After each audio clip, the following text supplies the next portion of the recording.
So, sir, you've spoken about the early phase of Samayachara, specifically Purva Samayachara. What developments took place in the later phase? And what is the current status of Sri Vidya as a sadhana marga? That is in today's time. The gradual transformation of Purva Kaula Kundalini Yoga into Purva Samayachara of Sri Vidya Sadhana is an important development to consider. These two expressions, Purva Kaula Kundalini Yoga and Purva Samayachara, carry a lot of significance. Later, a significant shift began to take place.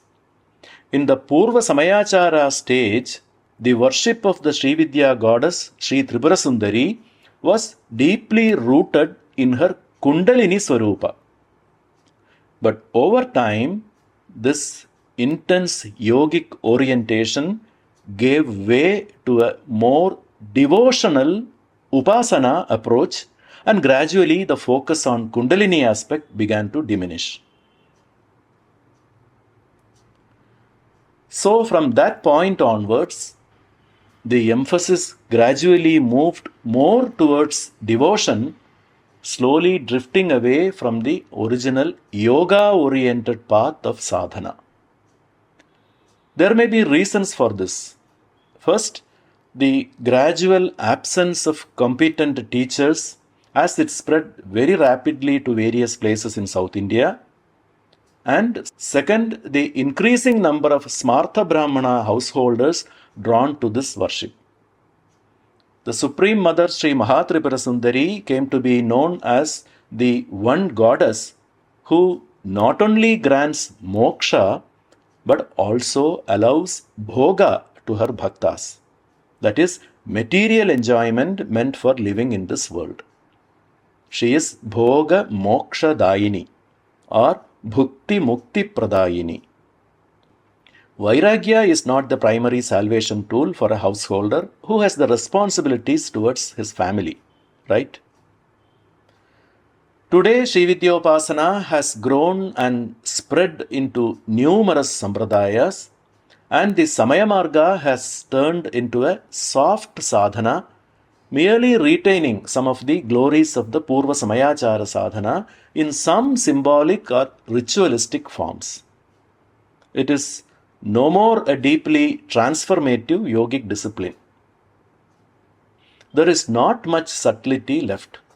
Even whatever is done as Antarika Puja remains largely within the boundaries of Bahya Puja only. One of the reasons I mentioned for this shift was the gradual disappearance of competent teachers. And how might that have happened? Well, all the Adhara Chakras are part of or closely connected to the Sukshma Sharira, the subtle human body. The Purva Samayachara Mantra Japa, which focused on the different chakras of this Sukshma Sharira, as outlined in the Subhagodaya Stuti or in the commentaries of Sri Lakshmidharacharya, is not easy to practice, especially in the later periods when even the gurus had become householders. Do you get the point? Today, the dhyana of Adhara Chakras is mostly Sankalpa based, meaning they are imagined as some points located in the gross body. The intense yoga sadhana has been reduced to a mere symbolic Manasika Sankalpa Puja. Let me explain this based on the commentaries of a verse in Yogini Hridaya by two acharyas from different periods, Sri Amritanandanatha of the 12th century and Sri Bhaskara Raya, who came about 6 centuries later. The 138th verse in the 3rd chapter of Yogini Hridaya talks about the knowledge derived through the tradition, that is, Sampradaya, by the Prasara, the expansion of Shakti. For this verse, Sri Amritanandanatha comments, Shakterichhashaktehe Kundalinyaha Saraha Prasaraha, explaining that this Shakti's expansion is nothing but the ascent of Kundalini. He then elaborates on the Tantrika Yoga Sadhana of the Purva Samayachara. Thus, what Sri Amritanandanatha describes is the Sampradaya Jnana of the Kundalini Vidya of the old Purva Samayachara Krama of Sri Vidya.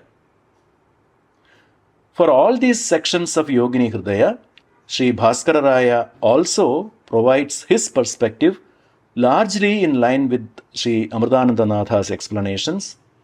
However, in the end he states, Yaha Shaktanam Kaulikanam Anubhavah Tat Purvakam Yatha Bhavati Tatha. That is, all that has been stated so far reflects the experience of the early Purva Kaulika Sadhakas.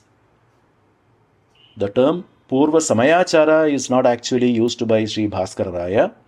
Instead, he notes that these earlier Samayis were called Kaulikas because they worshipped Kundalini, who is the Kula Shakti.